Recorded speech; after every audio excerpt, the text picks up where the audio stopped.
So our freedom to speak is no longer up for debate. It's now under another's mandate. The very First Amendment's being breached. This is our fundamental need for free speech. So please, while I still have reach, hear me speak. The closing down of any vocalism is the opening of doors to fascism. Its introduction has been insidious. It's marched in, dressed up as righteous, using terms like political politeness. Dressed at first to appear courteous. First impressions are reasonable and fair. Take the use of the term cultural appropriation and apparent principled evaluation, till taken to the extreme, and then it's the subjugation. Don't live outside of the box of your own birth nation. The flip side of correctness is wrongness. And before we know it, we are repeating like lemons, hate speech, impeach, ban the man. And like so much else, it's a hoodwink. It lowers us to raise our projections onto others with total condemnation. And as we saw in chapter 4, we are far too often media misled as to whom should be the condemned and whom should remain the read. Once we used to circumnavigate what we couldn't tolerate, decide for ourselves how to regulate. Channels and stations we could negotiate. Came across thinking that made one irate, employ the off button at one's own dictate. Or we could even choose to enter a debate with someone with whom we didn't relate. Have a chance to try to put folks straight. Investigate or maybe even renegotiate. Enjoy an intellectual sparring mate, if lucky one that makes us contemplate. We don't always have to resonate. Oneness is oneness, not sameness. But when it came to whom to moderate, those who frustrate or agitate or those who we rate, who stimulate, we were our own decision makers, our own chiefs of state. Well, not any longer. That's checkmate, mate. The ability to decide what to authenticate has been handed over to them to regulate. Seriously, the danger of this cannot be an overstate. He who controls the debate dominates. It's vitally important to them then that we can't brainstorm or between ourselves inform of their true objectives warn.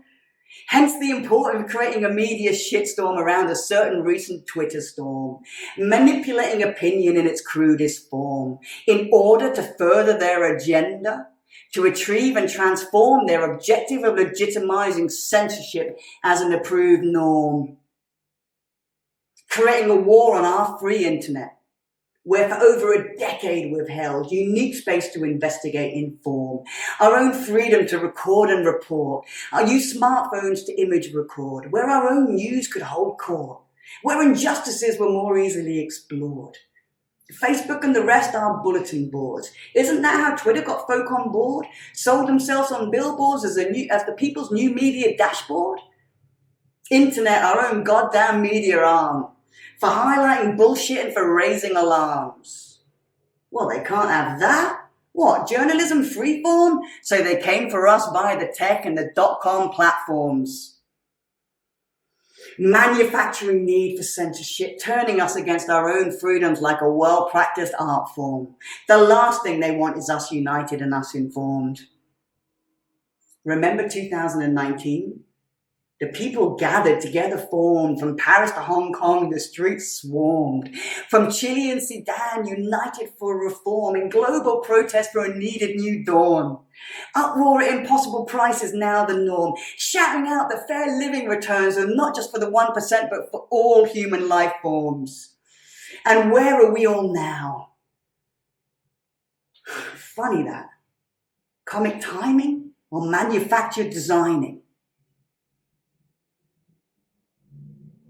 So in order to keep their grip, they've had to sell us censorship. It's been linguistically rearranged, textually and conceptually reframed. It's now community standards. Doesn't sound so bad, does it? Community standards. Well, read between the lines.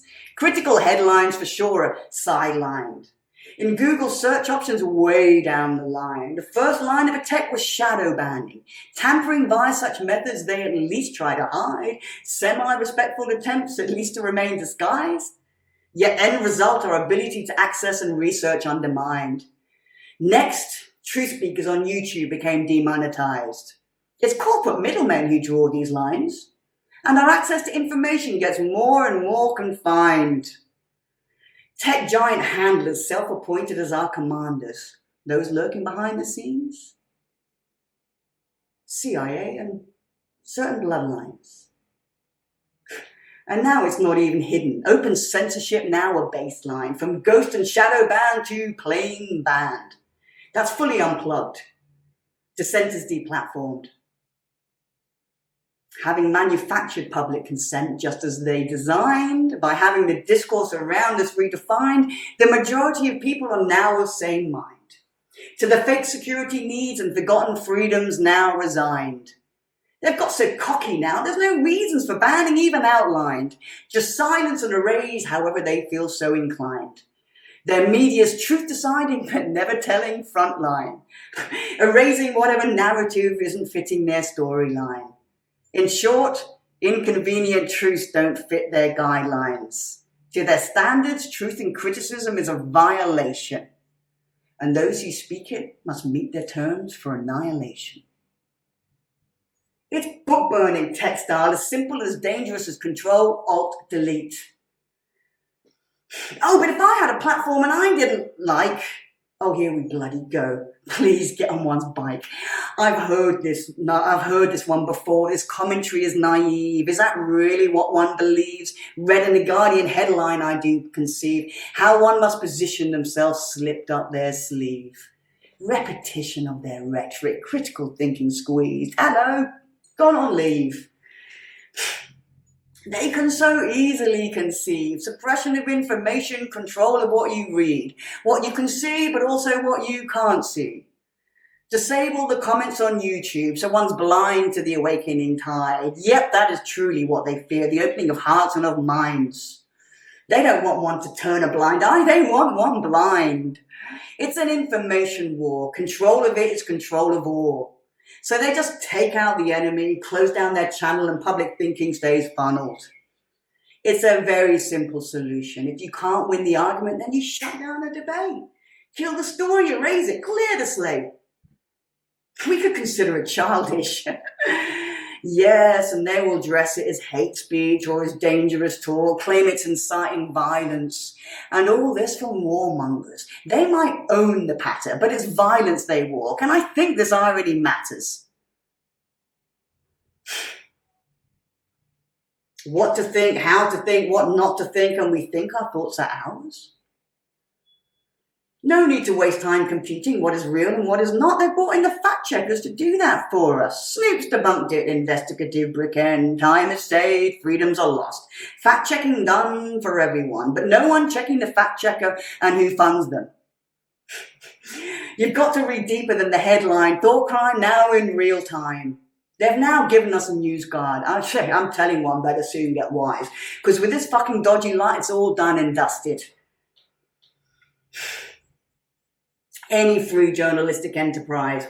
What is truth will soon be lies under even greater disguise. If it's critical or dissenting, it's misinformation. Dialogue shut down till media's one voice. Can't we see the danger as truth becomes stranger? It's checkmate, mate. We've closed our own door. What lays behind it? Choice. The enemy is truth. Inversion near complete. There can be no dissenting view in this information war, in this goddamn theatre show. It's Netflix on steroids and all similarly fixed to it like glue. Am I yet getting through? Because careful not to snooze too long, because this is sinister, this is ugly, this is robotic besides. It's artificial, it's theatre, it's all a fucking disguise. It's conjuring, it's trickery. It's all false flags and lies. False flags. It's going to be the topic of our next chapter. Connecting the dots. When a system works, keep it in operation. If you've seen one, you've seen them all. Stay tuned, guys. See you soon. Lots of love.